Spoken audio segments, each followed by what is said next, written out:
For those choosing Canada as their new home, the vision of a new life can take many years to realize. It may also consist of a series of setbacks which they are not prepared for. For many, the hope and anticipation they feel at the start of their journey slowly disintegrates as they make their way through the sponsorship process.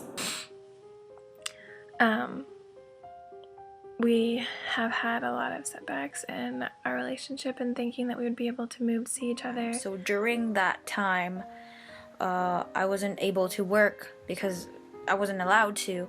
I'm not allowed to have a driver's license. I would live on a one-person salary, which would be my spouse. And it was hard. Emotionally and physically, it's straining. After 2 long years of waiting, Nyla and Sad's initial feelings of hope and expectation had dramatically changed. I think we felt like the Canadian government wasn't there to facilitate us. The Canadian government was making it harder than it had to be. I started to feel detest against the Canadian policies, Canadian legislations. Where Ruby, after more than 5 years of waiting, says, "We are stuck. I can't start my family. I'm regretting that I came here, and now I can't go anywhere." Detest Canada? Not worth it.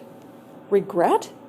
How do couples go from choosing Canada to detesting and regretting their choice? How does this happen? And does it have to be that way? This is what we set out to first understand. Where does it all begin?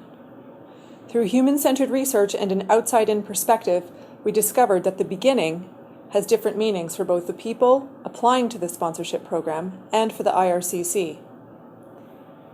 We learned there is not just one beginning, but in fact many, many, many beginnings.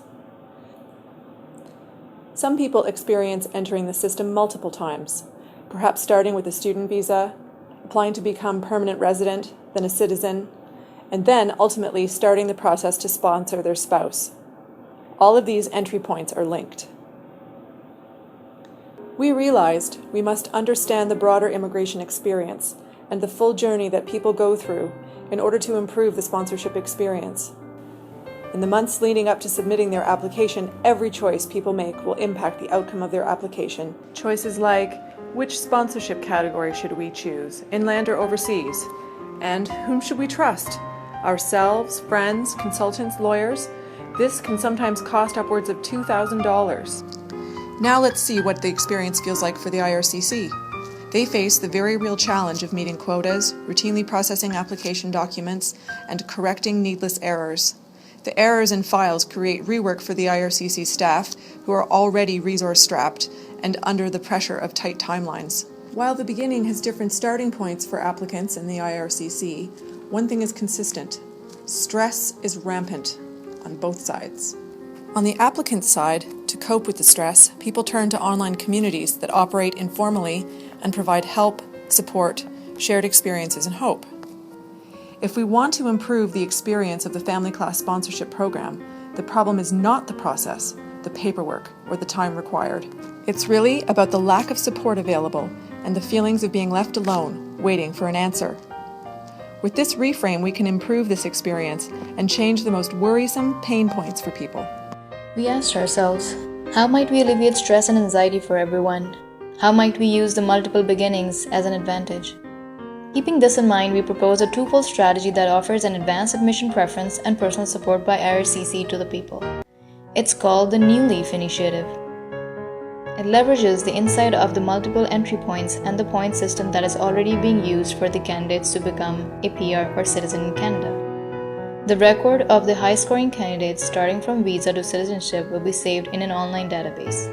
The IRCC will then inform these high-scoring candidates that they have qualified for a spousal sponsorship even before these candidates apply. It's like winning an admission preference to a university they already want to get in. Since the record of the candidates will already be available in the database, a smaller and simpler application file will be required. The second fold of this initiative is the New Leaf Project Pal. For those candidates who don't get their preference invite, upon application, IRCC will send out an email to connect them to the New Leaf Project Pal, who is a person chosen by IRCC from the online community, who has gone through the application procedure and is willing to provide emotional and experience-based support to the newcomers. They do not provide legal advice, but instead a hand to hold in times of doubt.